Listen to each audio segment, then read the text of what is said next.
दिक्कत तो नहीं।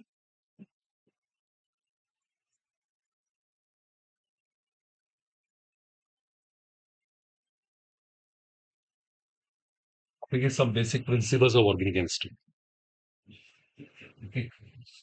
Chapter name is some basic principles of organic chemistry. Basically हम इस चैप्टर में ना दो चीजें कवर करेंगे, जिसको वैसे कंपटीशन क्लास में क्या बोलते हैं, GOC 1 एंड GOC 2। दो चैप्टर एक साथ कवर होंगे आपके। मेरे तो आज एक ही क्लास है, बट कल से दूसरे टीचर है, तो GOC 1 GOC 2 दो लेके चलेंगे हम पैरेलल। देखो आपको मैं समझा दूं GOC 1 में क्या क्या आता है और GOC 2 में क्या आता है। और एक चीज और, ये ऑर्गेनिक केमिस्ट्री की ना बैकबोन है। अगर आपको अच्छे से ऑर्गेनिक सीखनी है, इसे बोलते हैं ऑर्गेनिक्स को आती है, इनको चैप्टर पे कमांड होनी चाहिए। उनको जितना स्ट्रॉन्ग कर सकते हैं स्ट्रॉन्ग करिए। इनमें 10 डेज लग जाए कोई बात नहीं, 10 लेक्चर भी है ना तो कोई टेंशन नहीं है, लेकिन बहुत अच्छे से करना है इसको। देखो मैं आपको समझाता हूँ GOC 1 में क्या क्या आता है। देखो GOC 1 में हमारा इलेक्ट्रोफाइल, न्यूक्लियोफाइल, आपने इस तरह कॉन्सेप्ट कभी सुने होंगे। इफेक्ट्स, जितने भी इफेक्ट्स होते हैं, इफेक्ट्स का मतलब inductive effect, electromagnetic effect, resonance, hyper conjugation, ये सारे इफेक्ट्स आते हैं इसके अंदर। इसके बाद इंटरमीडिएट्स, इंटरमीडिएट्स आप जानते होंगे, carbocation, carbon ion, free radical, है ना, एसिडिक स्ट्रेंथ, बेसिक स्ट्रेंथ। बड़े इंपॉर्टेंट टॉपिक्स है जिनके क्वेश्चन आने ही आने हैं। आप पेपर उठाकर देख लीजिए हर साल। एरोमेटिसिटी, ये GOC 1 में कवर होता है। देखो जब ये टॉपिक सारे कवर कर लेंगे समझो आपको GOC 1 आ गया। फिर GOC 2 में क्या होता है, सारा आइसोमेरिज्म होता है, समाव्यवता। जितनी भी आइसोमेरिज्म है, स्ट्रक्चरल, स्टीरियो, सारे के सारे केसेस के अंदर स्टडी करने होते हैं। जिसको दो चैप्टर में कमांड बन गई ना, समझो उसको ऑर्गेनिक 50% तो आई गई। बाकी तो फिर वो समझ जाएगा बहुत ही। स्ट्रक्चर में बहुत सारे केसेस हैं, आपने कभी सुना होगा, चेंज, पोजीशन, फंक्शनल, प्रोटोमेरिज्म, मेटामेरिज्म, वो सारी आइसोमेरिज्म इसमें आती हैं। इसमें ऑप्टिकल, ज्योमेट्रिकल, कन्फर्मेशनल, ये सारी इसमें आती है। तो दो चैप्टर पे कमांड लेके चलते हैं। अब चांस की बात है मेरा एक ही लेक्चर है, मैं तो जितना हो सकता हूँ मैक्सिमम कराऊंगा। बाकी कल से सर आ ही रहे हैं, तो आप भी इस तरह से पढ़ना। आप कभी भी कंपटीशन क्लास मतलब कंपटीशन बुक कंसल्ट करें ना, आपको रियलाइज होगा कि GOC 1 GOC 2 दो चैप्टर होते हैं, पहले इन पे कमांड चाहिए। उसके बाद तो रिएक्शंस होती हैं, उनको समझना होता है। तो चलो शुरू करने जा रहे हैं हम लोग आज ना। आप नोट कर लें हेडिंग GOC 1। देखिए topic name is GOC 1। Okay, ये तो मैंने एक समरी दी बस आपको। बाकी हम शुरू करने जा रहे हैं। General organic chemistry first. अब देखो मेरे पास मेट्रो चांस एक ही लेक्चर है ना, तो मैं थोड़ा सा आपको एलिमेंट्री करा देता हूँ, जहाँ से कुछ कॉन्फिडेंस बिल्डअप होगा आपके अंदर। उसके बाद फिर जो सर कल कराएंगे कराएंगे। ओके, नोट करिए टॉपिक नेम इज GOC 1। और GOC 1 में ना मैं सबसे इंपॉर्टेंट पॉइंट से स्टार्ट कर रहा हूँ, जहां से कुछ बेसिक्स आपके स्ट्रॉन्ग हो जाए। पहले मैं ना ऑर्गेनिक केमिस्ट्री की डेफिनेशन पे ही आता हूँ। नोट कर लीजिए heading name, organic chemistry. Basically organic होती क्या है, जरा पहले इसको सीखते हैं, यहीं से कुछ हमारे फंडामेंटल स्ट्रॉन्ग हो जाएंगे।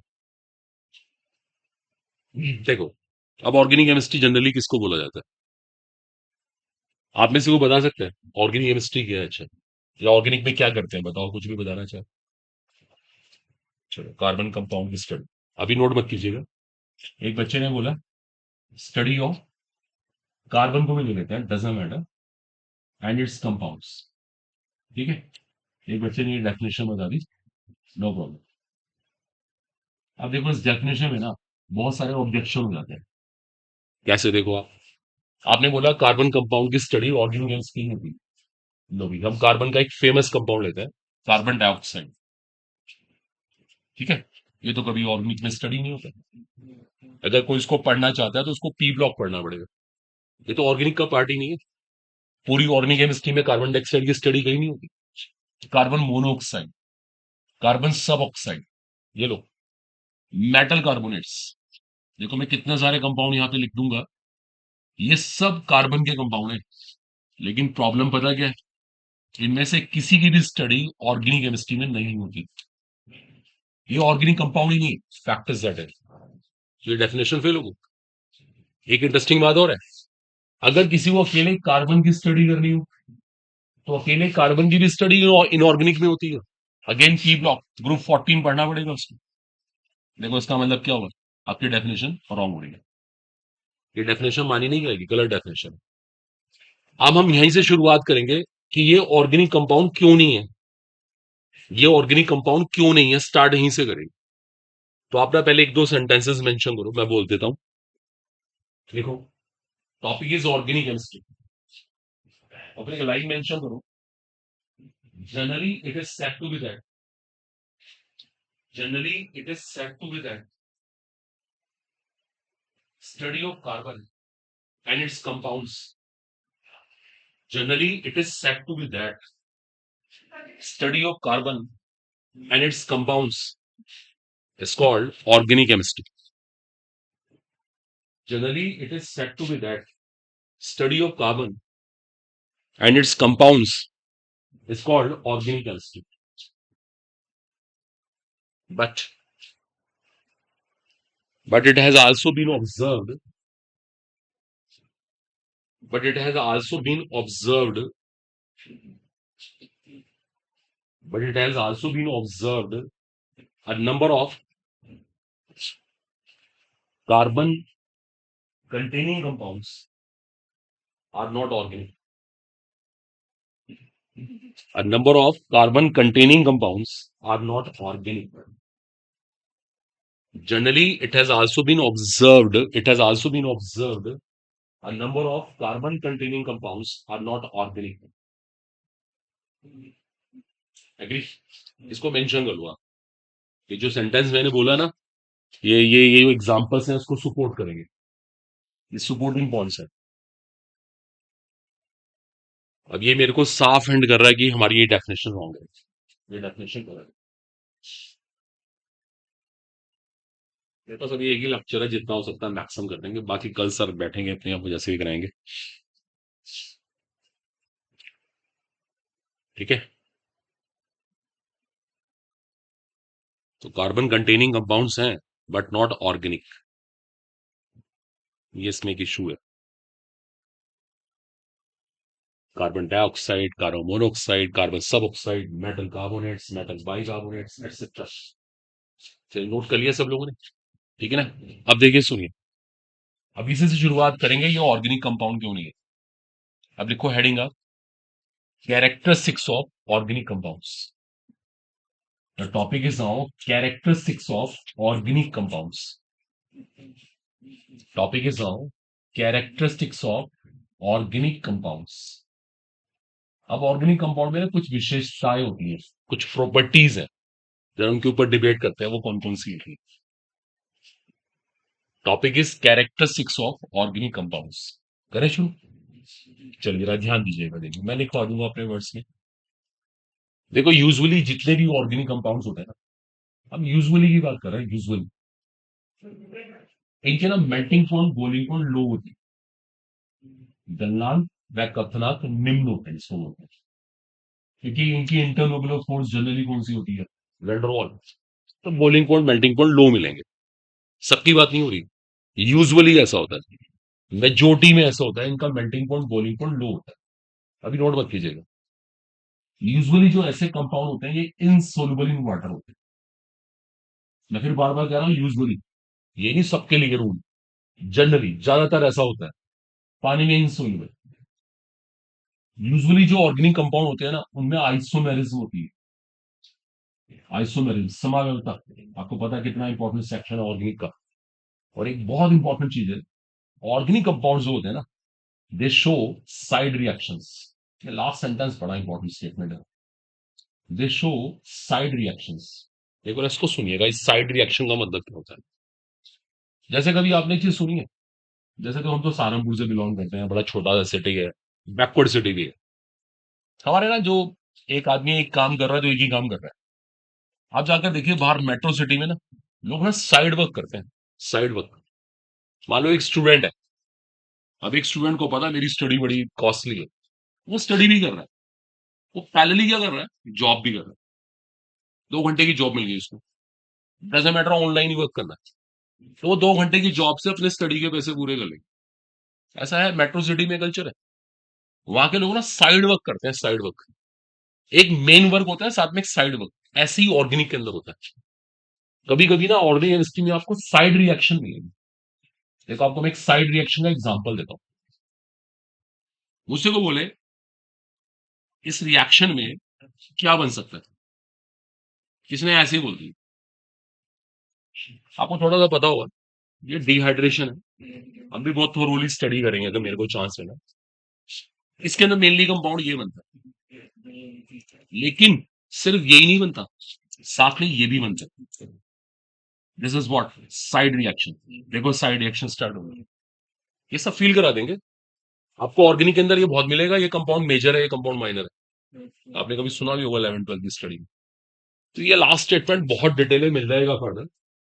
ये ना ऑर्गेनिक कंपाउंड की कुछ प्रॉपर्टीज है, ठीक है, और भी बहुत सारी प्रॉपर्टीज होती हैं। पता प्रॉब्लम क्या है, ये चारों प्रॉपर्टीज आपको यहाँ एब्सेंट मिलेंगी। इनके अंदर ये गुण ही नहीं है, सिर्फ कार्बन है, ये प्रॉपर्टीज नहीं है। पता लगा ये पानी में सोल्यूबल हो रहे हैं, इनके melting point boiling point high हो रहे हैं, इनमें किसी में आइसोमेरिज्म नहीं हो रही, साइड रिएक्शन वो कर नहीं रहा, तो क्या इनको ऑर्गेनिक कंपाउंड मान लें? जब प्रॉपर्टीज ही मैच नहीं कर रही तो कहां से मान लें? सिर्फ नाम से कुछ नहीं होता ना, इस बात को मानो आप। मान लो कोई हमारे इन सहारनपुर एक इंजीनियरिंग कॉलेज खोल दे और उसका नाम आईआईटी रख दे। अब आईआईटी नाम सुनकर लगता है पता नहीं आईआईटी वाला स्टैंडर्ड है, और है नहीं स्टैंडर्ड, तो बोलेंगे कि नाम से क्या होता है, काम भी तो वैसे होना चाहिए ना। वही चीज यहाँ पर, सिर्फ कार्बन के होने से ऑर्गेनिक कंपाउंड नहीं होता। एक फंडा बन गया, अभी लिखना नहीं किसी को, सिर्फ कार्बन के होने से ऑर्गेनिक कंपाउंड नहीं होता, प्रॉपर्टीज भी मैच कर। तो आप ना कुछ चीजें नोट करो, मैं बोल देता हूँ। लिखो कैरेक्टरिस्टिक्स में,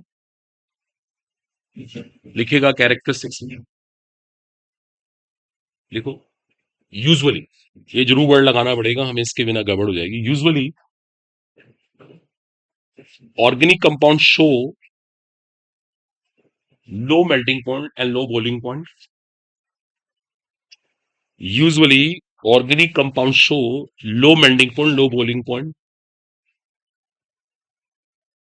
low melting point, low boiling point. अगला point, usually organic compounds insoluble in water. क्योंकि मेजोरिटी की बात करें, usually organic compounds are insoluble in water. Usually organic compounds show isomerism. Show isomerism. और एक लास्ट स्टेटमेंट है, usually organic compounds show side reactions. Usually organic compounds show side reactions, etc. अब एक line mention करूं, देखिए, these characteristics are not shown by above mentioned compounds. These characteristics are not shown by above mentioned compounds. These characteristics are not shown by above mentioned compounds. It shows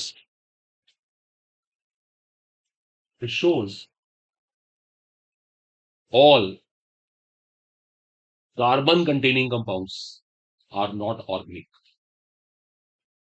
It shows all carbon containing compounds are not organic. Last sentence को जरूर underline कर लीजिएगा। It shows all carbon containing compounds are not organic. कहने का मतलब है simple simple कि carbon के होने से सब कुछ नहीं होता। ये नहीं जिसके पास कार्बन है वो ऑर्गेनिक हो गया, नोट सो, है ना। काम भी तो वैसा होना, प्रॉपर्टीज भी तो वैसी हो, सिर्फ नाम से नहीं होता। मान लो एक पर्सन है, उसका नाम क्या है, डॉक्टर लगा हुआ है, पता है डॉक्टर वाली, इसको नॉलेज नहीं है, उसको आता कुछ भी नहीं, तो हम बोलेंगे बेकार यार, क्या फायदा डॉक्टर बनने का। हाँ, ठीक है, क्योंकि उसके पीछे रीजन है, रूल बन ही नहीं सकते ना ऐसे। सारे कंपाउंड एक बात को फॉलो नहीं कर सकते ना।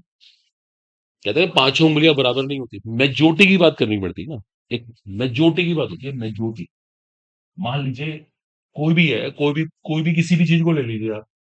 मान लो हम कहते हैं कि भाई सहारनपुर के लोग ऐसे हैं, सारे थोड़ा ऐसे हैं, मेजोरिटी की बात होती है। कुछ भी स्टेटमेंट उठा लो आप, मेजोरिटी की बात देखी जाती है, ज्यादातर ऐसा होता है, ज्यादातर से चीजें डिफाइन हो जाती है, इसलिए यूजुअली बोलना पड़ रहा है, वरना हम बोल ही नहीं सकते। डन हो गया? इट्स ओके ना, तो ये चलता है, नो डाउट यार। तो यहां से कंक्लूजन आ गया कि सिर्फ कार्बन के होने से कुछ नहीं होता, दैट्स ऑल। तो ये डेफिनेशन गलत हो गई ना। अब एक और डेफिनेशन बनाते हैं, लिखो एक statement. It was also said, मतलब पास में जाना पड़ रहा है मेरे को। Study of naturally occurring compounds. It was also said, study of naturally occurring compounds called organic chemistry. Naturally occurring compounds called organic chemistry. देखो ये भी ऑर्गेनिक केमिस्ट्री की definition. It was also said the study of naturally occurring compounds called organic chemistry. Naturally occurring, ये sentence तो आ रहा है ना सबको, वर्ड जो नेचर में मिलता है, कहते हैं प्रकृति ने दिए, भगवान ने बनाए, उनको हमने नहीं बनाया। ये भी डेफिनेशन पहले मानी जाती थी। देखो इसके पीछे बहुत सारे प्रूफ हैं, ध्यान दो। जैसे हम बायो में कार्बोहाइड्रेट्स पढ़ते हैं, ये हमारी बॉडी के अंदर बहुत सारे कार्बोहाइड्रेट्स हैं, प्रोटीन्स पढ़ते हैं, है ना। ऐसे माना जाता था, पहले मानते थे, ये भी पुरानी डेफिनेशन है कि ये सब गॉड, मतलब गॉड मेड है, सीधी सी बात, भगवान ने बनाए हैं। तो ये सारे के सारे क्या है, ऑर्गेनिक कंपाउंड, ऐसे मानते थे पहले। ये डेफिनेशन ही फेल हो गई। आज की डेट में बहुत सारे प्रोटीन ऐसे हैं जो मैनमेड है, लिपिड्स मैनमेड है, कार्बोहाइड्रेट्स मैनमेड है। ये डेफिनेशन ही फेल हुई। पता है ये फेल कब हुई? देखो जरा ध्यान देना। देखो यहीं से आपको कुछ क्वेश्चन मिलने शुरू हो जाएंगे। आपने कभी सुना होगा एक केमिस्ट का नेम है वोलर। एक केमिस्ट नेम है, आपको पता होना चाहिए, जर्मन केमिस्ट है। इसने मतलब फर्स्ट टाइम लैब के अंदर एक ऑर्गेनिक कंपाउंड बनाया था, और आपने सबने सुना होगा, it was urea. It was a first man made organic compound. इसको बोला जाता है first man made organic compound. देखो जस्ट इंफॉर्मेशन कन्वे कर रहा हूं मैं आपको, लेकिन ये इंफॉर्मेशन आपको होनी चाहिए। ये पहला है जो लैब में ऑर्गेनिक कंपाउंड बनाया गया। उसके बाद तो पता नहीं कितने बना लिए गए, अब तो मिलियंस बिलियंस कंपाउंड है जो लैब में बनाए जा चुके हैं। तो it was a first man made organic compound. और जब ये बना ना, इसकी डिस्कवरी हुई, तभी ये डेफिनेशन फेल हो गई। ये डेफिनेशन ही फेल हो गई। इस पे भी कोई ट्रस्ट नहीं कर सकता कि study of naturally occurring compounds called organic chemistry. मैं बोला इसे, इट वाज आल्सो सेड, मैंने नोट्स में लिखवाया भी है। ऐसे कहा जाता था। आप नोट कर सकते हैं, ये डेफिनेशन का फेलियर भी नोट कर सकते हैं, मैं बोल देता हूं अभी। अबे डेफिनेशन नोट कर लीजिए, एक बार लिख लीजिए। But this definition failed, but this definition failed when, but this definition failed when volar, volar, W का चलेगा। This definition failed when Wooler prepared the first organic compound in laboratory. But this definition failed when Wooler prepared the first organic compound in laboratory. In laboratory. अब ये equation लिख लीजिए यहां से। इसको ammonium साइनेट कहते हैं, साइनेट। अमोनियम साइनेट की हीटिंग करने से बनता है अमोनियम साइनेट, एक इनऑर्गेनिक कंपाउंड है, उसकी हीटिंग करने से बनता है urea.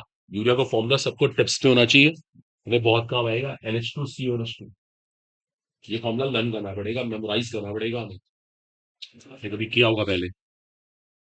Urea first manmade organic compound.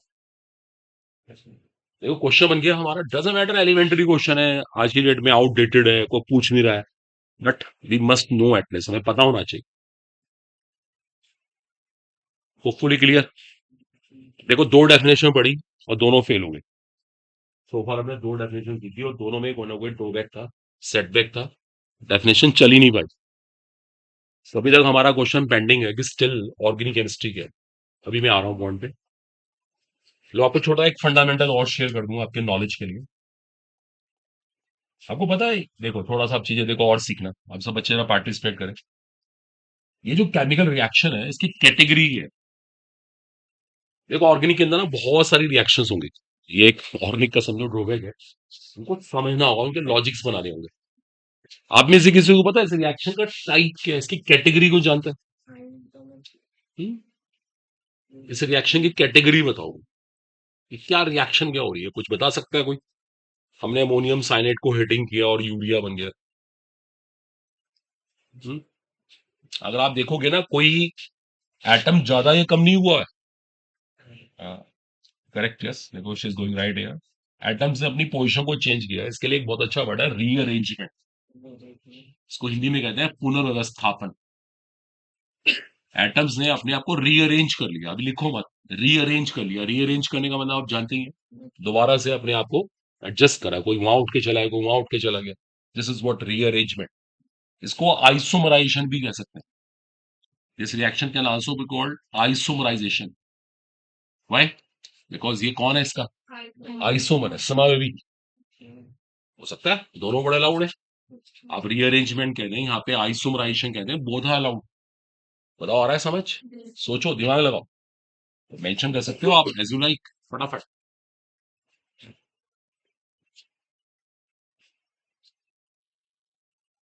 तो बहुत सारे क्वेश्चन बनते, देखो मैं और इसमें कुछ चीजें ऐड कर देता हूँ। तो कल आप करेंगे ना तो बहुत बेसिक से लेके चलना, ऑर्निक बहुत जल्दी ना करना, देखो वरना तो ऑर्निक को समझना इतना आसान नहीं होता। तो जिसके पास बेसिक्स है उसके लिए बहुत इजी। पहले ही बोला, बस फैब तक का अपना जल्दी से पूरा करके फिर तो आप मार्च अप्रैल में रिवीजन करने बैठ के, वो बेस्ट तरीका। हो गया, सबने कॉपी कर लिया? देखो, अब एक दो बेसिक क्वेश्चन मैं यहाँ से और राइज करूं, देखते हैं कौन करके दिखाएगा। आप, ये यूरिया का फॉर्मूला है, ठीक है, हमें पता लगेगी। आप मुझे ना इस कंपाउंड में ना नाइट्रोजन, कार्बन एंड नाइट्रोजन तीनों के ना हाइब्रिडाइजेशन निकाल के दिखाओ। चलो फटाफट बनाओ। इसका स्ट्रक्चर जो बना रहे हैं आपको केमिकल बॉन्डिंग लगेगा, केमिकल बॉन्डिंग की बात हो गई, और तीनों का मुझे हाइब्रिडाइजेशन बताओ और जल्दी बताओ। क्विक, फटाफट हाथ चलाओ। The formula is urea NH2CONH2। It was the first man made organic compound. आप मुझे जल्दी से तीनों के हाइब्रिडाइजेशन निकाल के दिखाओ और ये भी बताना, बोलना नहीं है मैडम, किसी की आवाज ना है बिल्कुल भी। इसके पास कितने सिग्मा बॉन्ड्स हैं? बोलिए मत। पाई बॉन्ड्स कितने हैं? और लोन पेयर्स कितने हैं? ये केमिकल बॉन्डिंग का क्वेश्चन है, ये कोई ऑर्गेनिक नहीं है। किसी को ऑर्गेनिक नहीं आती तो भी कोई बात नहीं, हम तो केमिकल बॉन्डिंग पूछ रहे हैं। Quick, फटाफट सब, हर बात का मेरे को आंसर दो। हाइब्रिडाइजेशन बताओ, सिग्मा बॉन्ड कितने हैं, पाई बॉन्ड कितने हैं, लोन पेयर्स कितने हैं? ये तीनों इन्फॉर्मेशन चाहिए मेरे को। Hybridization, sigma bond, pi bond, lone pairs. Agree? करिए decide. The formula is NH2CONH2 urea, the first man-made organic compound prepared by heating ammonium cyanate by Wöhler. The first man-made organic compound.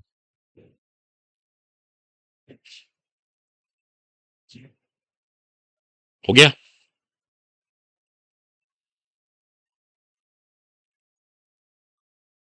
चलिए बताइए, आप बताइए answer. Sir, nitrogen तो sp3 और carbon sp3।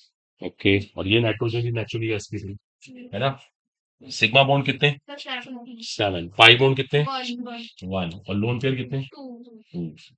और यहाँ पे sp2 वटेवर जो बोला आपने, है ना? और किसी का कोई आंसर इसके अलावा?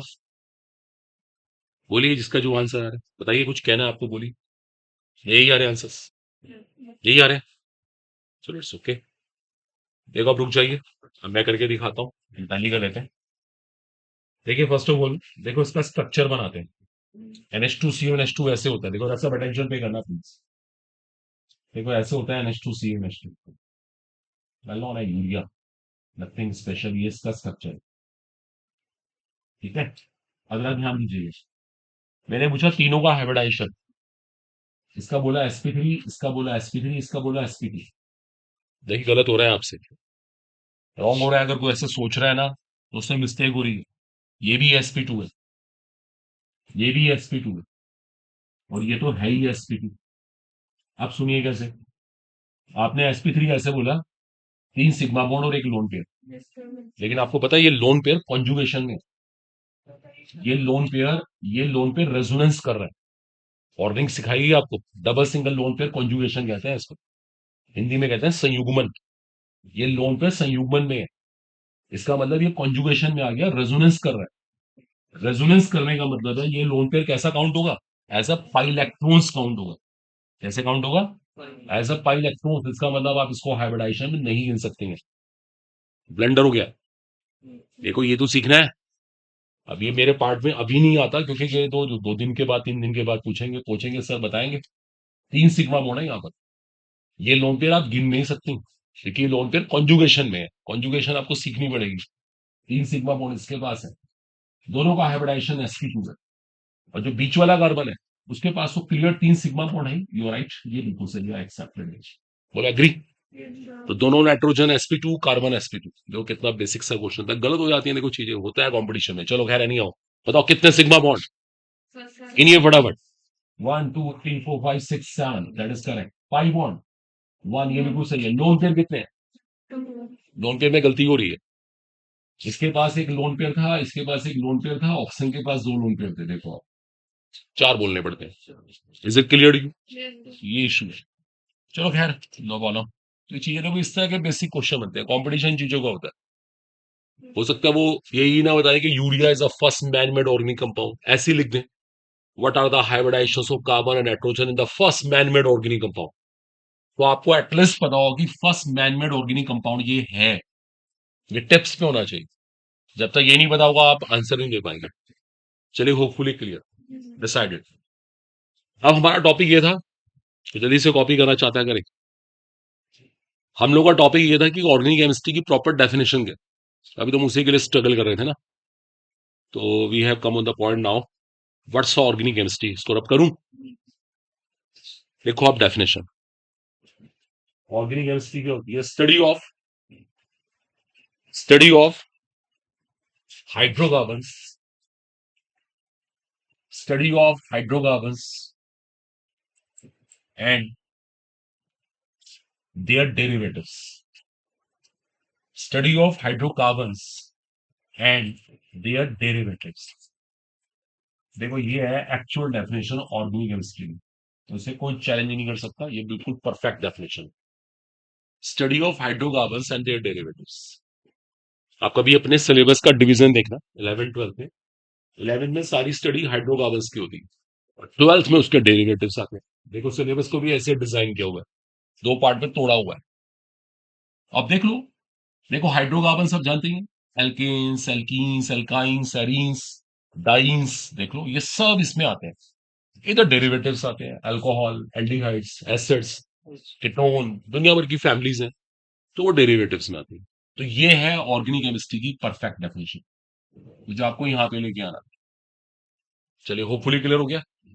हाइड्रोकार्बन की स्टडी, और हाइड्रोकार्बन से जो व्युत्पन्न यौगिक हैं, डेरिवेटिव का मतलब ये होता है, जो व्युत्पन्न यौगिक है उनकी स्टडी। और ये जो कार्बन डाइऑक्साइड वगैरह होते हैं ना, ये हाइड्रोकार्बन तो है ही नहीं कहीं से, ना हाइड्रोकार्बन के डेरिवेटिव्स है, तो इनको कोई भी ऑर्गेनिक कंपाउंड नहीं मानता। तो आगे से याद रखो, सिर्फ कार्बन के होने से ऑर्गेनिक कंपाउंड नहीं होता, ये बात फैक्ट है, हर ऑर्गेनिक कंपाउंड में कार्बन है, लेकिन सिर्फ कार्बन के होने से ऑर्गेनिक कंपाउंड नहीं होता, प्रॉपर्टीज भी होनी चाहिए। तो ये परफेक्ट डेफिनेशन है, ये सबको अच्छे से बताओ, किसी को मेंशन करना कर ले, एज यू लाइक, कर लिया तो छोड़ो इसको, बस तो यहीं पे ड्रॉप कर दिया। हमने ऑर्गेनिक की डेफिनेशन सीखी, अब नेक्स्ट हेडिंग है इसके बाद, बात ना कीजिए, अब एक लाइन मेंशन करिए, वहां से एक डिस्कशन शुरू होता है। अभी छोड़ा, आप बेसिक्स पढ़ रहे हैं आज ना, आप मेरे को क्लास ही बेसिक्स की है, बाकी तो सब लिखो एक लाइन। हम्म, देखिए, it is true that every organic compound has carbon, every organic compound has carbon, every organic compound has carbon. देखो अभी इतना ये डिस्कशन का मैटर बनता है, वाई, क्यों होता है कि हर एक ऑर्गेनिक कंपाउंड में कार्बन होता है। अब नोट कीजिए आप कैरेक्टरिस्टिक्स ऑफ कार्बन। अब कार्बन में कुछ आपको ऐसी विशेषताएं मिलेंगी, कुछ ऐसी प्रॉपर्टीज मिलेंगी जिससे आपको ये हर एक ऑर्गेनिक कंपाउंड है, केमिस्ट्री का बिल्कुल यूनिक एलिमेंट है कार्बन, सबसे अलग। देखो क्या क्या कैरेक्टरिस्टिक्स होते हैं। चलो अब लिखना बंद करके प्लीज रहना, देखो दो तीन फंडामेंटल मिलते हैं, बड़े स्ट्रॉन्ग है, वो भी बहुत इंपॉर्टेंट है। जैसे कार्बन की पहली पता खास बात क्या है? कार्बन शोज, लिखना बंद कर देना, maximum catenation tendency, maximum catenation tendency. देखिए सुनिए ध्यान से, कार्बन के अंदर एक गुण है ना, ये मैक्सिमम है, मैक्सिमम कैटिनेशन कहते हैं इसको। क्या होता है कैटिनेशन? हम्म सही बात है। एक एटम, एक एलिमेंट अपने जैसे एलिमेंट एटम से बॉन्डिंग कर रहा है और लंबी लंबी चेन्स बना रहा है, देखो ऐसे। देखो कितने बड़े बड़े ऑर्गेनिक कंपाउंड होते हैं, ये सब ऑर्गेनिक कंपाउंड हुए हैं। इसे बन जाए कोई सरप्राइज बात नहीं, ये कार्बन के अंदर क्वालिटी है। कार्बन कार्बन से बॉन्डिंग करके बहुत लंबी लंबी चेन्स बना सकता है। ये जो लंबी लंबी चेन्स बनाना होता है ना, इसी का नाम क्या होता है? कैटिनेशन। इसे कैटिनेशन कहते हैं। कैटिनेशन का जो गुण है वो यही होता है, और ये जो गुण है ना मैक्सिमम कार्बन के अंदर है। आप केमिस्ट्री के जितने मर्जी एलिमेंट ले लो, जितनी मर्जी रिसर्च कर लेते हैं, ये प्रॉपर्टी कार्बन के अंदर मैक्सिमम मिलेगी। जैसे मान लेते हैं छोटा एक पॉइंट है, अब एक बिल्डिंग बनानी है, ऐसे ही मान लेते हैं बिल्डिंग में भी 100 फ्लोर्स है, बहुत ऊंची बिल्डिंग। तो बिल्डिंग बनाने में क्या होता है, सबको पता है कि बहुत सारा मटेरियल लगता है। उस मटेरियल में एक सबसे इंपॉर्टेंट रोल किस चीज का होता है पता है आपको? सीमेंट। अब सीमेंट एक ऐसी चीज है, जोड़ती चली जाएगी, सीमेंटिंग करती चली जाएगी। हम जितने मर्जी फ्लोर्स बना ले, बहुत सारी चीजों का रोल है, मैं ये नहीं कह रहा अकेला सीमेंट रिस्पॉन्सिबल है, लेकिन सीमेंट का रोल तो बहुत इंपॉर्टेंट है, अल्टीमेट रोल है ना, उसकी वजह से बिल्डिंग बनती जा रही है। तो same stand point is a, carbon के अंदर जो एक गुण है ना मैक्सिमम, मैक्सिमम कैटिनेशन की प्रॉपर्टी। अच्छा क्यों? अब सवाल है क्यों कार्बन के अंदर ऐसा क्यों है? फिर क्या हो गया? तो उससे क्या हो गया? ये तो कुछ मजा नहीं आया। टेट्रावेलेंसी होने से क्या हो गया? टेट्रावेलेंसी सिलिकॉन की भी होती। नहीं नहीं, जो आप लोग कह रहे हैं वो सही है, एक्सेप्टेबल नहीं है। किसी को पता कैटिनेशन किस चीज के ऊपर डिपेंड करता है? बॉन्ड स्ट्रेंथ, बंध की स्ट्रेंथ कितनी है, सामर्थ्य कितनी है। देखो उसको फील करो पहले आप, देखो एक मिनट रुक जाओ। ये इतनी लंबी चेन बन गई, कैसे बन गई भाई? कैसे एग्जिस्ट कर गई? टूटी क्यों नहीं? क्योंकि बॉन्ड के अंदर क्या है? स्ट्रेंथ है, मजबूती है। जब हमारे ये सारे बॉन्ड स्ट्रॉन्ग होते चले जाएंगे, तो ऑटोमेटिकली क्या होगा? कंपाउंड के अंदर क्या होगी? स्ट्रेंथ। सोच के देखो ना, हम एक बिल्डिंग बना रहे हैं, पहले बड़ी स्ट्रॉन्ग उसकी फाउंडेशन बनाएंगे, है ना, उसका बेस की नींव बड़ी मजबूत बनाएंगे, एक एक फ्लोर को हम बड़ी ताकत से बनाएंगे, मतलब स्ट्रेंथ वाला बनाएंगे। जब सारे फ्लोर में स्ट्रेंथ होगी तो पूरी बिल्डिंग के अंदर भी क्या होगी? स्ट्रेंथ तो होगी। ये तो अंडरस्टूड है ना, सब कुछ बोन स्ट्रेंथ के ऊपर निर्भर करेगा। देखो ये फंडामेंटल है, बंध की सामर्थ्य के ऊपर। सच्चाई बता क्या? कार्बन कार्बन बॉन्ड बहुत स्ट्रॉन्ग होता है, ये फैक्ट है, ये है इसका रीजन, बॉन्ड का स्ट्रॉन्ग होना। बॉन्ड स्ट्रॉन्ग ना हो तो बॉन्ड टूट जाए। ये लो एक काम करते हैं, हम एक काम करते हैं, नाइट्रोजन को ले लेते हैं कि चलो तुम ये काम करो। अब नाइट्रोजन ने एक नाइट्रोजन से बॉन्डिंग कर ली, दूसरे से कर ली, तीसरे से कर ली, थोड़ी देर के बाद वो टूट जाएगा, एग्जिस्ट ही नहीं कर पाएगी, क्योंकि उसके बॉन्ड में इतनी स्ट्रेंथ ही नहीं, ताकत ही नहीं। फॉस्फोरस है, चलो भी कर ले कोशिश, चलो ऐसे लैब में करते हैं, रिसर्चेज होती हैं, वो लोग ट्राई करते हैं, उनको लगता है 2 एटम 4 एटम 10 एटम के बाद चेन ही टूट गई। और कार्बन में तो एंडलेस, चलते रहो जितना मर्जी। तो उसके पीछे रीजन है बॉन्ड स्ट्रेंथ। हाँ एक इंपॉर्टेंट बात और है, कार्बन के पास इतनी बॉन्ड स्ट्रेंथ आई कहां से? यहां पे एक पॉइंट है, अपने आप एक बच्चे ने बोला भी था, टेट्रावेलेंसी। उसकी टेट्रावेलेंसी प्लस पॉइंट है, देखो कैसे, सबको पता है कार्बन की 4 वैलेंसी। जब भी कार्बन बॉन्ड बनाएगा ना, अपने चारों के चारों इलेक्ट्रॉन को एंगेज कर लेगा, एंगेज। पता है नाइट्रोजन के साथ दिक्कत क्या है? उसका एक पेयर बच जाता है, बचा हुआ पेयर क्या करता है? रिपल्शन। देखो यहाँ रिपल्शन हो गया, प्रतिकर्षण हो गया, देखो रिपल्शन बॉन्ड को तोड़ देता है। फ्लोरीन है, उसके साथ भी इशू यही है, उसके लोन पेयर बच जाते हैं, वो रिपल्शन करके बॉन्ड तोड़ देते हैं। ये लो। ऑक्सीजन के साथ भी ये इशू है, लोन पेयर बचे होते हैं, वो रिपल्शन करके बॉन्ड तोड़ देते हैं। कार्बन के साथ प्लस पॉइंट है, एक भी इलेक्ट्रॉन बचता ही नहीं, वो बॉन्डिंग करे जा रहा है। इससे यह फायदा होता है, बॉन्ड में ऑटोमेटिकली क्या आती है? स्ट्रेंथ आती है। देखो मैंने आपको एक एमसीक्यू बता दिया। देखो मैंने आपको, अगर आपने ध्यान से देखा हो ना, एक एमसीक्यू बता दिया। देखो एमसीक्यू बताऊं, एक मिनट देखो, एक क्वेश्चन क्रिएट करें, एक क्वेश्चन बना देते हैं। किसी ने आपसे ये बोला कि इनमें से स्ट्रॉन्गेस्ट बॉन्ड कौन सा है, तो क्या कहेंगे आप? देखो ये है स्ट्रॉन्गेस्ट बॉन्ड। किसी ने ये पूछा कि इनमें से स्ट्रॉन्गेस्ट बॉन्ड कौन सा है, क्यों? सुनिए, ये सब टेट्रावेलेंट है। टेट्रावेलेंट ये भी है, ये भी है, ये भी है, किसी के इलेक्ट्रॉन बचते नहीं। करेक्ट। कार्बन का साइज छोटा, उससे बॉन्ड स्ट्रॉन्ग हो जाता है। देखो दो क्वेश्चन हमारे एकदम तैयार हो। तो ध्यान रखना, कैटिनेशन के लिए रिस्पॉन्सिबल कौन है? बॉन्ड की स्ट्रेंथ। ध्यान रखना, और टेट्रावेलेंसी उसका एक सपोर्टिंग फैक्टर है। नोट करो यार, इसको आप अच्छे से लिख लीजिए। बेसिक से करा रहे हैं, देखो हम तो, अच्छा हमारा काम ही यही है, बाकी तो जीओसी1 जो रहेगा ना, प्रॉपर होंगे सर शू कर जाएंगे।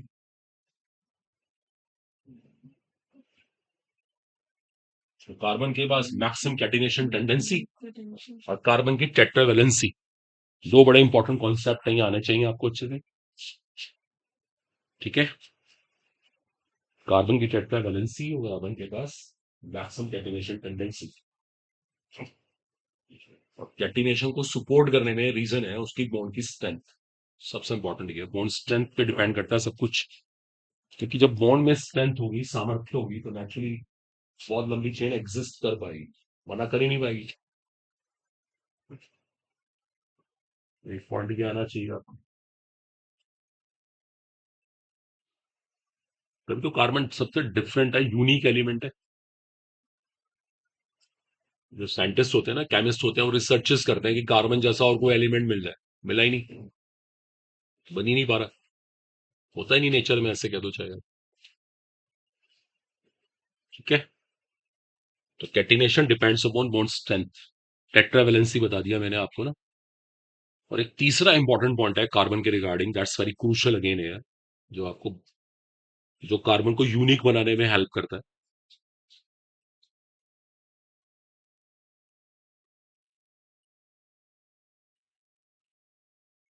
हो गया? तीसरा इंपॉर्टेंट पॉइंट देखो जरा, इसको भी समझ लीजिएगा आप लोग। अब करूं इसको डन? ये देखो दो क्वेश्चन रेडी हैं आपके, बुक से मिलेंगे, आप जाके ढूंढो, ये कॉलम ढूंढना शुरू करो, ये असर्शन रीजन मिलेगा आपको कि carbon shows maximum catenation tendency, उसके नीचे रीजन दे रखा हो, तो रीजन को आप रिलेट कर सकते हो। तीसरा पॉइंट जो कार्बन के अंदर बहुत इंटरेस्टिंग है ना, ध्यान देना। देखो देखो हमने पी ब्लॉक स्टडी की है, हम सबको पता है कार्बन अपनी फैमिली में सबसे ऊपर है। इससे एक बेनिफिट मिलता है, carbon due to small size can make multiple bond. क्या कर सकता है ये? It can make multiple bonds. देखो that is very very interesting. आप मल्टीपल बॉन्ड समझते हो? Carbon carbon double bond, carbon carbon triple bond, ये मल्टीपल बॉन्ड होते हैं। देखो ये जो बनाने के गट्स है ना, ये कार्बन के अंदर है, ड्यू टू स्मॉल साइज। और जल्दी से कोई एलिमेंट इस काम को कर नहीं सकता, तो ये कार्बन के साथ सपोर्टिंग फैक्टर। तो तीन चीजें कार्बन में स्पेशल मिली, कैटिनेशन, मैक्सिमम टेट्रावेलेंसी और मल्टीपल बॉन्ड को बनाने की प्रॉपर्टी। इन तीन बातों की वजह से कार्बन एक यूनिक एलिमेंट है और हर एक ऑर्गेनिक कंपाउंड में मिलता है। That's interesting. तो ये सेंटेंस भी मेंशन कर लो, carbon due to small size can make multiple bond. इसके पाई बॉन्ड को ना स्ट्रेंथ मिल जाती है। That's interesting. कार्बन का साइज छोटा होता है, तो उसके पाई बॉन्ड को ना स्ट्रेंथ मिल जाती है, स्ट्रेंथ। तो it's a very big concern. तो इन तीन बातों ने कार्बन को यूनिक बना दिया। That's finish. एक छोटा फंडामेंटल हमने और सीख लिया। कोई आप ऑर्गेनिक की बुक कंसल्ट करें ना, छोटे क्वेश्चंस बन जाते हैं यहीं से आपके अंदर स्ट्रेंथ आएगी। चलो, एक बेसिक सा हमारा डिस्कशन पूरा हो गया कि कार्बन हर एक ऑर्गेनिक कंपाउंड में क्यों आता है। ये भी डिस्कशन पूरा होगा। नेक्स्ट आर्टिकल नाउ कर दें। ये सब तो हो गया ना। अगला हेडिंग है types of carbon atoms. Next article now types of carbon atoms. Carbon के टाइप्स सिखाते हैं आप। कार्बन परमाणु के प्रकार। Types of carbon atoms. चलिए ध्यान दीजिएगा। देखो, ये मेरे पास कोई ऑर्गेनिक कंपाउंड है।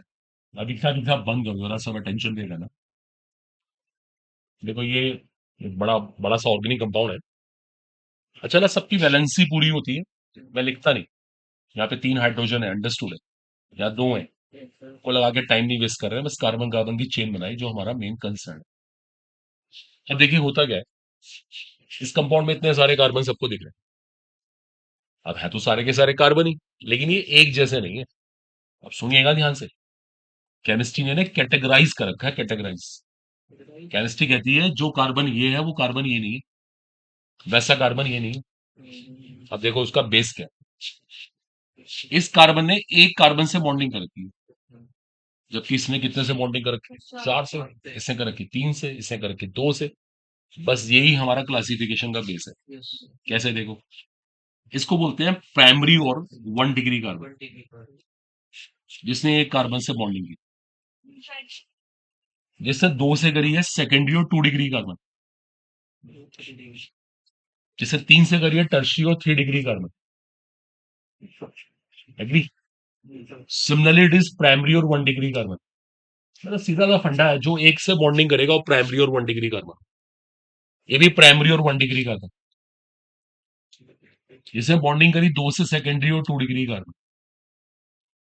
ये 4 से कर रहा है, तो नेचुरली कौन है? क्वार्टनरी और 4 डिग्री कार्बन। आ रही बस में। तो क्लासिफिकेशन का बेस क्या है?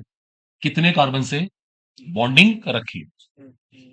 अगर कार्बन एक कार्बन से बॉन्डिंग करेगा तो प्राइमरी और 1 डिग्री कार्बन होगा, 2 से करेगा सेकेंडरी और 2 डिग्री कार्बन, 3 से करेगा टर्शियरी और 3 डिग्री कार्बन, और 4 से करेगा क्वार्टनरी और 4 डिग्री कार्बन। क्लियर हो गया? कितना ऑर्डनरी सा पॉइंट है। ठीक है, एक बार आप भी ऐसे बना लीजिए। बनाइए बनाइए, मैं फिर लिखवाता हूँ अपने वर्ड्स में, बात बड़ी इंपॉर्टेंट हो गई।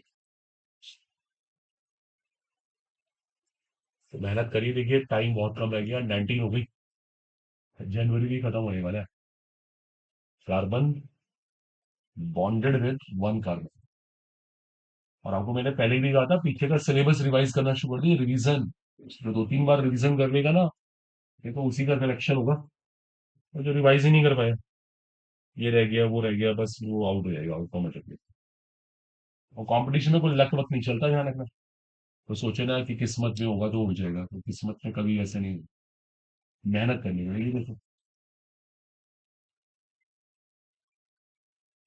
मतलब इसमें कुछ नहीं होता है, वो तो ये कि आपने किया, दैट्स ऑल। तो सिलेक्शन अगर नहीं किया तो कोई चांस ही नहीं। इसको माइंड से निकाल देना। स्ट्रेटजीज चलती हैं, प्लानिंग से काम होता है। Carbon bonded with 1 carbon, primary और 1 degree carbon. Bonded with 2 carbon, bond secondary और 2 degree carbon. Bonded with 3 carbon, tertiary और 3 degree carbon. And bonded with 4 carbon, quaternary और 4 डिग्री कार्बन। That's all. ये बड़ा एक सिंपल सा क्लासिफिकेशन है of carbon atoms.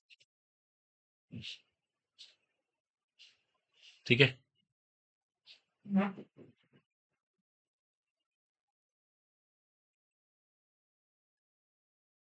तो एक कार्बन से बॉन्डिंग कर रहा है वो प्राइमरी और 1 डिग्री कार्बन। सिंपल। सुनो आपने प्राइमरी अल्कोहल, प्राइमरी हेलाइड्स, सब इसी के बेसिस पे। सेकेंडरी वाला 2 से कर रहा है, टर्शियरी वाला 3 से कर रहा है, क्वार्टनरी वाला 4 से कर रहा है। बड़ा ऑर्डनरी सा क्लासिफिकेशन।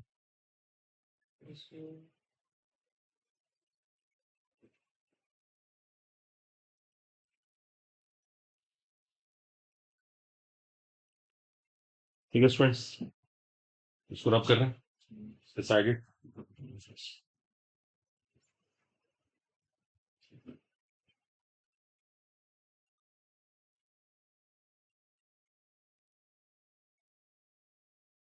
Fully clear?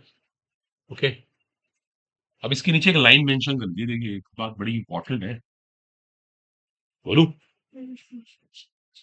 देखिए, for this classification it is necessary that, for this classification it is necessary that the carbon atom, the carbon, the इससे लगाया मैंने पर्टिकुलरली, मैं ये जो कार्बन की बात कर रहा हूँ, प्राइमरी सेकंड टर्शियरी क्वार्टरी उसके पॉइंट से कह रहा हूँ, the carbon atom must be bonded with, the carbon atom must be bonded with sp3 hybridized carbon atoms. The carbon atom must be bonded with, the carbon atom must be bonded with sp3 hybridized carbon atoms. The carbon atom must be bonded with sp3 hybridized carbon atoms. इसको last में underline कर दीजिएगा, the carbon atom must be bonded with sp3 hybridised carbon atoms. देखो, अब जरा इस sentence को समझ लो, मेरा कहने का पर्पस क्या था। देखो देखो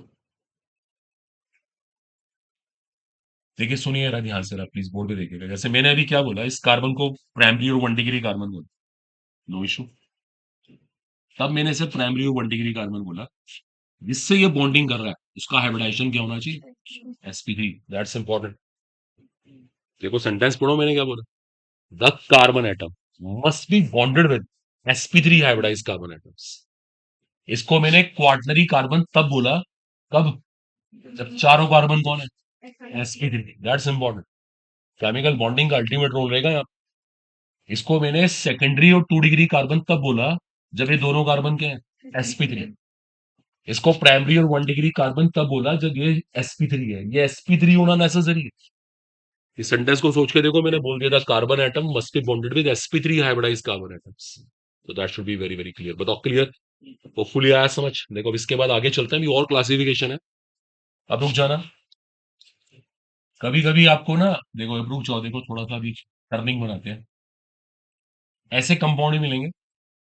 अब किसी ने बोला ये कार्बन कौन है, अब यहाँ पे एक प्रॉब्लम आ गई। देखो देखो सुनो, इस कार्बन ने इस कार्बन से बॉन्डिंग कर रखी है, लेकिन इसका हाइब्रिडाइजेशन क्या, sp2। अब सुनो, केमिस्ट्री ने इस कार्बन का अलग नाम रखा है। इस कार्बन को पता क्या बोलते हैं, विनाइलिक कार्बन। क्या कहते हैं, विनाइलिक। विनाइलिक, देखो ये वर्ड्स याद करने पड़ते हैं, ये कॉमन रूल्स हैं, याद करने होते हैं। विनाइलिक कहते हैं इसको, विनाइलिक। ये भी कार्बन विनाइलिक कार्बन। जो डबल बॉन्डेड कार्बन होता है उसको विनाइलिक कहते हैं, विनाइलिक। It's a fact. अब जैसे ये विनाइलिक है, ये विनाइलिक है, ये पता कौन है, जो डबल बॉन्ड के बिल्कुल साथ बैठा हुआ है, sp3 हाइब्रिडाइज कौन है, एलाइलिक। क्या कहते हैं इसको, एलाइलिक। ये एलाइलिक है और ये sp3 होना चाहिए, दैट्स इंपॉर्टेंट। ये एलाइलिक है। बोलो आ रहा है समझ? देखो ये वर्ड दिमाग में सेट करने पड़ेंगे, नहीं आएंगे तो और नहीं, कभी भी नहीं आएगी।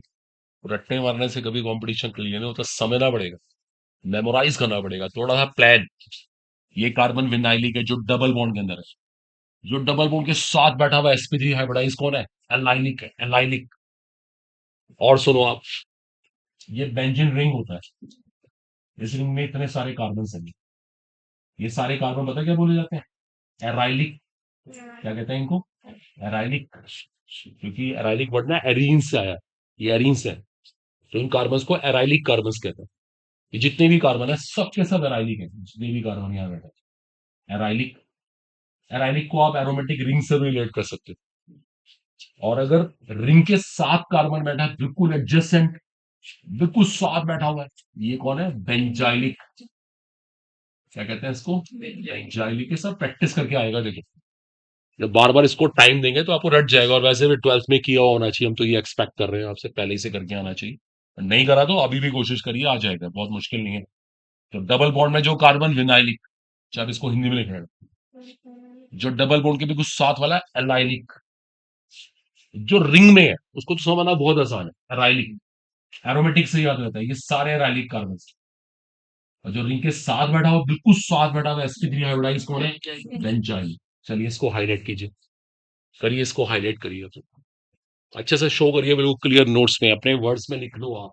तो जो सूटेबल लगे, हिंदी इंग्लिश वट्टेवर, प्रॉपर लिखा हुआ होना चाहिए। वेनाइली कौन होता है, एलाइली कौन होता है, वेनाइली कौन है, एलाइली कौन है।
क्लियर हो गया वो फुल?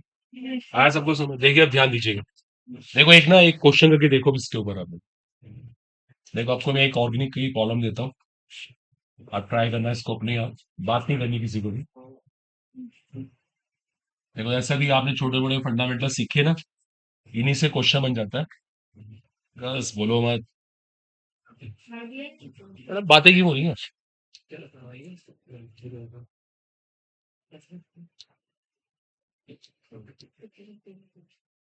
इसको ड्रॉ करिए सब लोग।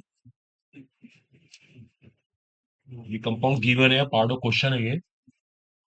और इसमें कितने बेंजाइलिक हाइड्रोजन, आपको बेंजाइलिक कार्बन बताना।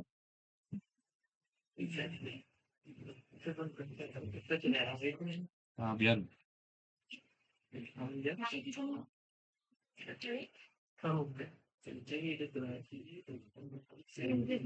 जैसे बेंजाइलिक कार्बन की है।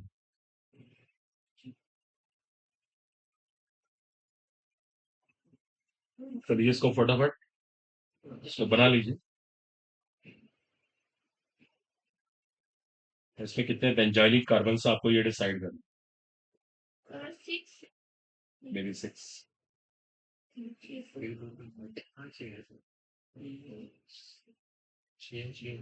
बातें नहीं please.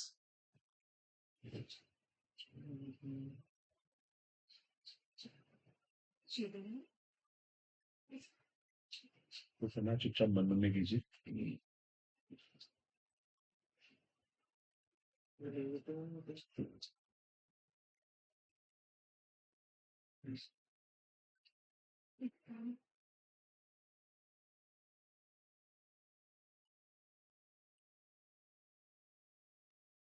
Okay, how many benzylic carbon are there?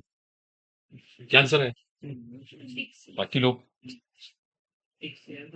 चलो गुड, मे बी 6 है। कोई ना कोई आंसर डिसाइड कीजिए, और समझ ना आए तो नोट्स को पढ़िए और उसको फॉलो करिए, एकदम आंसर आएगा।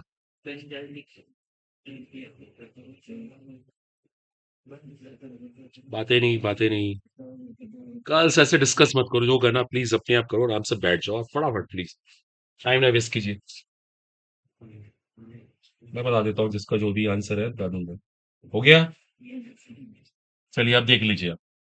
देखो ये हमारा benzene ring, it's very very clear. अभी कहा गया था जो रिंग के साथ बिल्कुल लगा हुआ कार्बन होता है, sp3 हाइब्रिडाइज, वो बेंजाइलिक होता है। जैसे कि ये कार्बन बेंजाइलिक, ये कार्बन बेंजाइलिक, एग्जैक्टली ये कार्बन बेंजाइलिक, रिंग के बिल्कुल साथ लगा। जो उससे आगे लगे उनको नहीं हम बेंजाइलिक करें। जो रिंग के बिल्कुल साथ लगा हुआ है sp3 हाइब्रिडाइज, देखो मैंने इनको हाईलाइट भी कर दी। अब आप गिन सकते हैं आंसर ऑटोमेटिकली कितना हो गया, 6 करेक्टली। बोलो जिप क्लियर, बेंजाइलिक कार्बन का पता लग गया। ठीक है, ऐसे क्वेश्चन बन जाते हैं, सब कॉम्पिटिशन्स में आते हैं। अच्छा, एराइलिक कार्बन कितने हैं? वो भी 6 ही है। बेंजीन रिंग में 6 ही कार्बन है, वो सारे एराइलिक हैं। अब देखो आपको एक चीज यहाँ पे और शेयर करते हैं, उसका नाम है classification of hydrogen atoms. Note कर सकते हैं आप, उसे कहते हैं क्लासिफिकेशन ऑफ हाइड्रोजन एटम्स। जैसे आपने कार्बन का क्लासिफिकेशन किया ना, ऐसे हाइड्रोजन एटम का भी क्लासिफिकेशन होता है, क्लासिफिकेशन ऑफ हाइड्रोजन एटम्स। अब देखो इसका बेस क्या है, सुनिएगा बच्चे, इसका बेस क्या है? ये क्लासिफिकेशन पता किस बेस पे होता है? कि हाइड्रोजन किस कार्बन से बॉन्डेड है। सुनो पहले, देखो ध्यान से, हाइड्रोजन किस कार्बन से बॉन्डेड है। जैसे कि एक मिनट, एक मिनट, एक मिनट, एक मिनट, ये आपके सामने कंपाउंड बना हुआ है, चलो एक छोटा सा एग्जांपल लेते हैं। ये मेरे पास एक कंपाउंड है, किसी ने मुझसे पूछा ये हाइड्रोजन कौन से, बताना ये किस कार्बन से लगे हुए? बेंजाइलिक कार्बन से। तो ये बेंजाइलिक हाइड्रोजन से। बोलो से क्लियर। किसी ने पूछा आप बेंजाइलिक हाइड्रोजन कितने हैं, तो क्या कहेंगे आप? 3। आ रहा है समझ? बेंजाइलिक कार्बन से लगे हुए बेंजाइलिक हाइड्रोजन है। किसी ने पूछा यहाँ पे एराइलिक हाइड्रोजन कितने हैं, तो क्या कहेंगे आप? 1, 2, 3, 4 और 5। ये एराइलिक हाइड्रोजन है। आप समझ रहे हैं? एराइलिक का रूल ये है, देख लो कि भाई एराइलिक कार्बन से कितने हाइड्रोजन लगे हुए, या बेंजाइलिक से कितने लगे हुए। बोलो। डिपेंड करेगा, ये डिपेंड करेगा कार्बन के ऊपर कि हाइड्रोजन किस कार्बन से बॉन्ड बना रहा है। जैसे मान लीजिए, अभी और देखिए, मत नोट कीजिए। किसी ने मुझसे बोला ये हमारे पास एक ऑर्गेनिक कंपाउंड है, देखो इसने मुझसे पूछा इसमें कितने प्राइमरी हाइड्रोजन है, तो क्या करेंगे बताओ आप भी ध्यान से देख के बताइए। गिनिए, बाकी लोग भी सब पार्टिसिपेट किया करें ना। प्राइमरी कितने हैं? ये तीनों प्राइमरी है, ये तीनों प्राइमरी है, ये भी प्राइमरी है, ये भी प्राइमरी है और ये भी प्राइमरी। 15 हो गए, 15 हो गए प्राइमरी हाइड्रोजन। सेकेंडरी एक भी नहीं है, एक भी नहीं है सेकेंडरी, कार्बन ही नहीं। टर्शरी कितने? टर्शरी एक है ये रहा। अब क्वार्टनरी, क्वार्टनरी हाइड्रोजन होता ही नहीं, वो भी जीरो है, क्योंकि जो क्वार्टनरी कार्बन है उसकी 4 वैलेंसी ऐसी पूरी हो जाती है, उसे हाइड्रोजन की नीड ही नहीं होती। तो क्वार्टनरी हाइड्रोजन को टर्म भी नहीं होती। आ रहा है समझ? मैं लिख रहा हूं इस बात को, quaternary carbon exist but quaternary hydrogen does not. Quaternary hydrogen कुछ नहीं होता। बोला आ रहा है सबको समझ? कर लीजिए कॉपी आप आराम से। आप करना चाहते हैं इस क्वेश्चन को हाईलाइट कर लीजिए एज लाइक, इस क्वेश्चन को हाईलाइट कर लीजिए।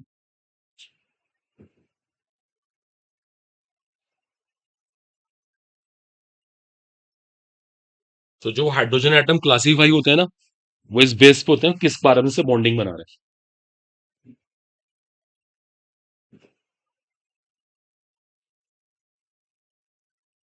ठीक है, तो पूरी क्लियर हो गया। तो ये था हमारा हाइड्रोजन एटम का क्लासिफिकेशन।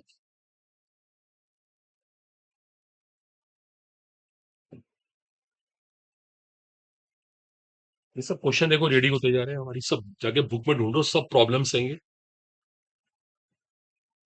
ये तो बहुत है क्लासिफिकेशन, बेंजाइलिक अरालिक तो बहुत देखा मैंने, जेई मेंस से बहुत क्वेश्चन देखे। अभी जेई मेंस का देखो सेशन स्टार्ट हो रहे हैं, शायद 21 से, आज 19 हो गई, 21 से लेकर शायद 27-28 तक, जब तक जेई मेंस के एग्जाम है। नेचुरली फिजिक्स केमिस्ट्री तो आपसे मैच करती है ना, आप उसका केमिस्ट्री का पेपर डिस्कस करना मेरे से, वो ले जरूर, वो सब अभी यूट्यूब पे मिल जाएगा। जैसे को पेपर होगा और नेक्स्ट डे आ ही जाएगा, तो आप उसको जरूर देखिएगा। ओके,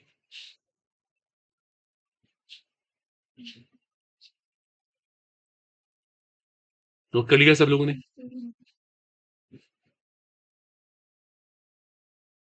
अच्छा जरा बताना, अभी जो कंपाउंड मैंने बनाया था अभी आपके सामने ड्रॉ किया था, ये कर चुके हैं सब, नोट कर चुके हैं दोनों? ये भी हो गया? ये सेंटेंस लिख लिया?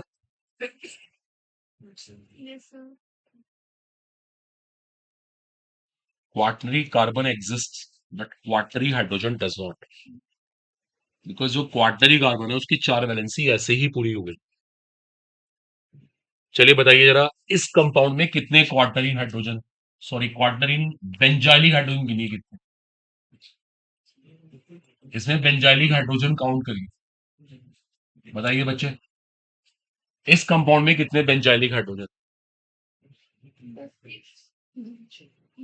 हो सकता है? 6 ही, या पक्का? देखो ये बेंजाइलिक कार्बन है, इससे बताओ कितने हाइड्रोजन लगे? एक, इससे भी एक, इससे भी एक, ऐसे ही यहाँ पे 1, ऐसे ही यहाँ पे 1, ऐसे ही यहाँ पे 1, नेचुरली आंसर हो गया 6, करेक्ट। आया सबको समझ? ऐसे क्वेश्चन आएंगे एग्जाम में। बताना कितने के एराइलिक हाइड्रोजन है? एक भी नहीं, क्योंकि एराइलिक कार्बन है तो कार्बन से बॉन्डिंग कर ली हाइड्रोजन के हटने के बाद, हाइड्रोजन तो वहां ही नहीं, 4 वैलेंसी ऐसी पूरी हो, तो मतलब ये सब बुक्स में ढूंढो, ये आपकी जिम्मेदारी। डाउट लेके आओ, प्रॉब्लम लेके आओ इस तरह की। ठीक है, अब करें सबको, आ गया सबको समझ होपफुली?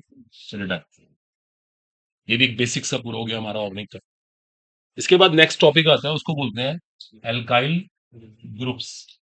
अगला हेडिंग नोट कर लीजिए, इसको एल्काइल ग्रुप कहा जाता है, रिप्रेजेंट हम उसको आर से करते हैं यार। जैसे आप लोग कहते हैं ना हिंदी में मिथिल इथिल प्रोपिल, वो इस तरह का फंडा सिखाना है, मिथाइल इथाइल प्रोपाइल बोलते हैं हम लोग, वो कराना है।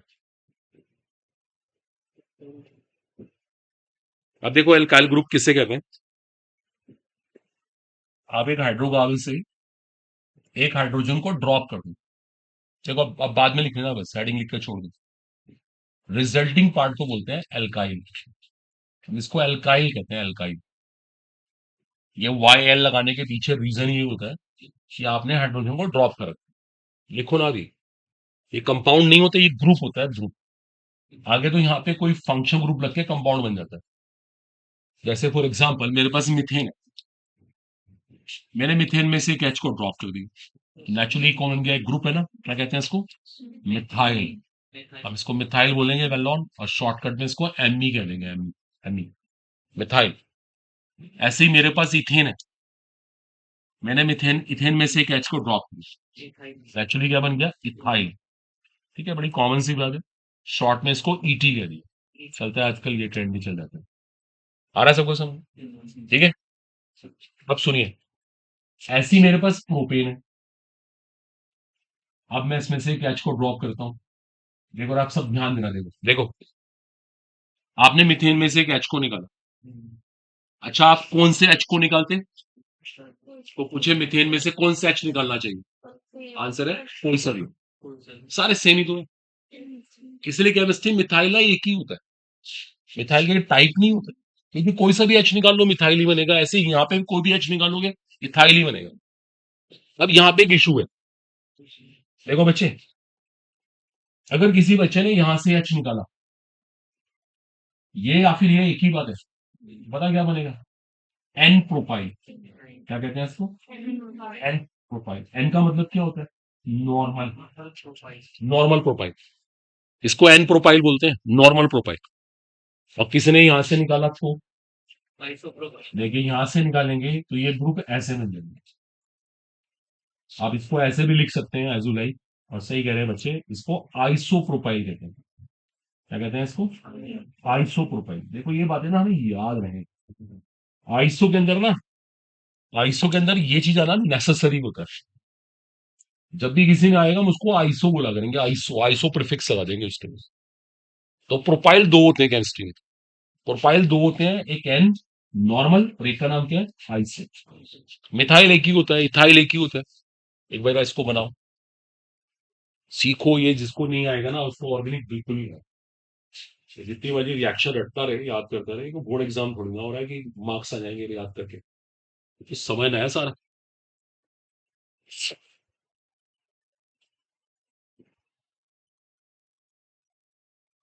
तो पहले आप जीओसी वन जीओसी टू को स्ट्रॉन्ग करिएगा as much as you can, चाहे 2 दिन फालतू लग जाए, नो टेंशन, क्योंकि जीओसी वन जीओसी टू नहीं आएगी कभी, ऑर्गेनिक ही नहीं आएगी।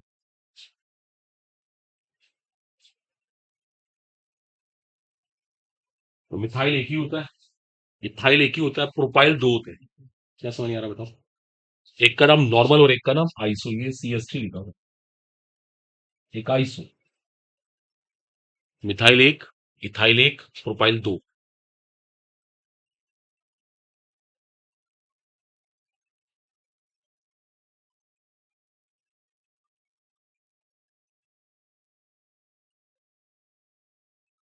ठीक है स्टूडेंट्स, क्लियर हो गया।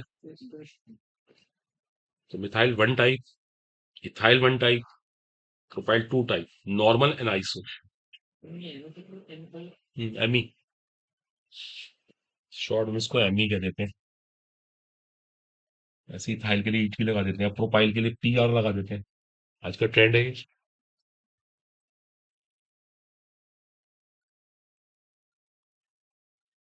ठीक है, तो मिथाइल का वन टाइप, इथाइल का वन टाइप, प्रोपाइल के टू टाइप, एक नॉर्मल और एक आइसो।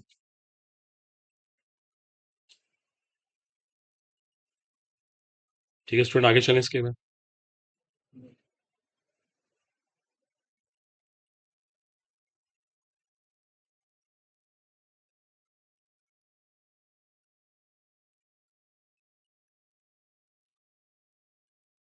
ओके, अपनाओ। अब बात करते हैं ब्यूटाइल की, देखिए जरा ध्यान दीजिएगा, आपको पता है ब्यूटेन दो होती है, इसको तो एन ब्यूटेन कहते हैं, नॉर्मल। अरे कभी आपने ऐसे ब्यूटेन सुनी, ये भी ब्यूटेन है, तो ऐसे क्या कहेंगे, ये देखिए आप, क्या पता लगा इससे, आइसो ब्यूटेन, इसको आइसो ब्यूटेन कहते हैं। अब रुक जाना सब लोग, देखो मैं दोनों में से एक एक हाइड्रोजन निकाल रहा हूँ, देखो जरा ध्यान दीजिएगा, जैसे मैंने इसमें से एक हाइड्रोजन निकाला, बताओ सोच के मैं कहाँ कहाँ से निकाल सकता हूँ, इन दोनों में से एक पॉसिबिलिटी, और यहां से दूसरी पॉसिबिलिटी। मान लीजिए मैंने यहां से एक एच को निकाल दिया, तो ब्यूटाइल बन गया, कौन सा ब्यूटाइल है? N butyl. इसे कहते हैं नॉर्मल ब्यूटाइल। आया समझ? N butyl, good. और यहां से निकाले तो नॉट आइसो। आइसो कहां से आ गया? ये सेकेंडरी ब्यूटाइल है, बिकॉज ये सेकेंडरी कार्बन था। ये secondary butyl, because that was secondary carbon, not iso. आया सबको समझ? भाई मैंने यहां से निकाला तो स्ट्रेट चेन बनेगा नॉर्मल, और यहां से निकाले तो सेकेंडरी। अब इसकी बारी आती है एच निकालने की। बताओ कितनी पॉसिबिलिटी है? हाँ, यहां से यहां से यहां से एक ही बात, और एक बीच में से। मान लो मैंने यहां से निकाला, बताओ ये ब्यूटाइल कौन सा है? ये आइसो है। देखो इसके अंदर ये स्ट्रक्चर आ गया, तो आइसो कहना पड़ेगा। गुड। और अगर यहां से निकालें तो ये कौन सा ब्यूटाइल है? Tertiary, good, because this carbon tertiary carbon. तो सब बच्चों को आया, बिल्कुल टेक्स्ट पे होना चाहिए। बोलो आया समझ? देखो यहां से कंक्लूजन और भी आया। ब्यूटाइल चार तरह के होते हैं। कौन कौन से? Normal, secondary, iso and tertiary. NEET में यहां से क्वेश्चन आया 2025 में, फिर मिलेगा। और आपको मैं एक समरी दे दूं, देखो। अब मैं इसको बिल्कुल खत्म कर रहा हूँ, एक समरी बना रहा हूँ, देखो। आगे से आपको याद रहे सबको कि मिथाइल एक ही होता है, इथाइल एक ही होता है, प्रोपाइल दो होते हैं, और ब्यूटाइल चार। इट शुड बी टिप्स से तो क्लियर होना चाहिए उन टिप्स। और पेंटाइल कितने होते हैं किसी को पता है? 8 होते हैं, 8। इससे आप बना के देखिएगा अपने आप। ये पार्ट ऑफ होमवर्क रहेगा। पेंटाइल को 8 देखना कैसे बन सकता है, नोट कर लीजिएगा इसको। ये भी नोट कर लीजिए, methyl, ethyl, propyl, butyl, pentyl. ठीक है, ये डिस्कशन भी हमारा कंप्लीट हो गया। अब देखिए इसके बाद आगे सेक्शन सर कराएंगे। आज के लिए इतना ही कर पाएंगे बस, ठीक है। इसके बाद तो देखो आईयूपीएसी सीखनी चाहिए पहले आपको। आईयूपीएसी नोमेनक्लेचर शुरू होता है, इसके बाद मतलब वो सब देखेंगे। फिर जीओसी स्टार्ट होती है प्रॉपर वे में, फिर आपको अच्छे से आएगी। और ये आपको टेबल बुक प्रॉपर रटी हुई होनी चाहिए, किसके कितने टाइम होते हैं। देखो मैं इसका यूज भी करके दिखा देता हूँ, देखो। मैं आपको ना 1 मिनट इसके ऊपर एक क्वेश्चन भी करके दिखा देता हूँ। इसको लर्न करने का फायदा क्या होगा, अगर किसी ने इसको मेमोराइज किया ना, उसे कैसे हेल्प मिलने वाली। तो मिथाइल का 1 type, ethyl 1 type, propyl 2 type, butyl 4 type, pentyl 8 type. और आइसो कहाँ पे कहना है, सेकेंडरी कहाँ पे कहना है, टर्शी कहाँ कहना है, शुड बी द टिप्स। इसके बिना ऑर्गेनिक नहीं आ सकते।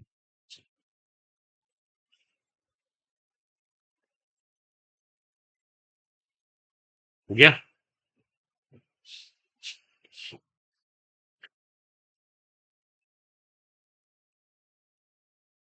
इसको याद कर लीजिएगा, टाइम बचेगा आपका कंपटीशन। आपको कुछ बनाने की जरूरत नहीं पड़ेगी, वहां पे तो चीजें लर्न होती हैं पहले से स्टूडेंट को।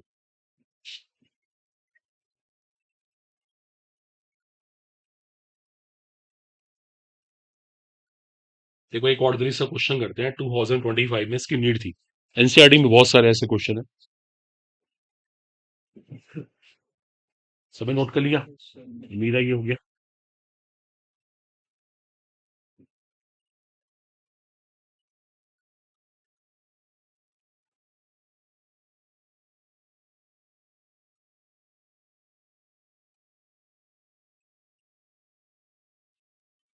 ठीक है स्टूडेंट्स, चल। अब देखिए सुनिए, जैसे देखो मैं एक बेसिक सा क्वेश्चन करके दिखाता हूँ। मुझे किसी ने एक फॉर्मूला प्रोवाइड किया, C4H10O। सुनिएगा ध्यान से। और ये बोला इस फॉर्मूले से कितने अल्कोहल बन सकते हैं। शायद ये क्वेश्चन आया था 2025 में। Number of possible alcohols from that formula. किसी ने पूछा कितने अल्कोहल बन सकते हैं। कोई ना अल्कोहल ड्रॉ नहीं करेगा कि बना बना के टाइम खराब कर रहा है। उस बच्चे को एक बात पता हो कि अल्कोहल में कंपल्सरी कौन सा ग्रुप होता है, OH। तो वो पहले OH को माइनस कर दे, बचा क्या? C4H9। इसको तो ब्यूटाइल कहते हैं। अब ब्यूटाइल केमिस्ट्री में कितने होते हैं? बस दैट्स ऑल। 4 आंसर। आपको कुछ करना ही नहीं, ब्यूटाइल ही 4 होते हैं, आंसर 4 कर देना। Very simple. देखो हमने ड्रॉ ही नहीं करा, हम ड्रॉ करके टाइम नहीं वेस्ट कर रहे। ब्यूटाइल चार होते हैं पता है, नॉर्मल है, सेकेंडरी है, आइसो, टर्शरी, तो हम चार आंसर कर देंगे ना, घर बनाने की जरूरत ही नहीं पड़ेगी। देखो ये फायदा होगा। या आइसोमेरिज्म पढ़ेंगे ना, वहां पे बेनिफिट मिलेगा। जैसे एक और क्वेश्चन बनाऊंगा, जैसे लाइक मेरे से किसी ने पूछा, लाइक मेरे पास एक मिनट सोचे थे पहले। मेरे पास एक ये फॉर्मूला C5H8, और किसी ने ये बोला, ये बताओ इस फॉर्मूले से कितनी वन आइन बन सकती है, number of possible one yne. ये सब आइसोमेरिज्म में प्रैक्टिस करवा देंगे सर। वन आइन, ये किसी ने पूछ लिया। तो पहले वन आइन का मतलब क्या होता है? हाँ, पहले नंबर पे कार्बन कार्बन ट्रिपल बॉन्ड। देखो वन आइन में ये ग्रुप कंपल्सरी आता है, वन आइन में ये कंपल्सरी आएगा। पहले ही सोचना पड़ेगा उसके अंदर है क्या। अब आप इसको माइनस करके देख लीजिए, क्या बचा? C3H7। इसको क्या कहते हैं? प्रोपाइल। प्रोपाइल कितने होते हैं? तो आंसर में कितना आ गया। तो ये फायदा होगा अगर वो लर्न कर लेंगे हम। ठीक है, बस फिर आज के लिए इतना ही कर सकते हैं, बाकी देखेंगे। आज मैंने आपको बेसिक्स करा दिए, बाकी सर मॉर्निंग में कराएंगे मैंने। नोट का नोट कर लो एज यू लाइक।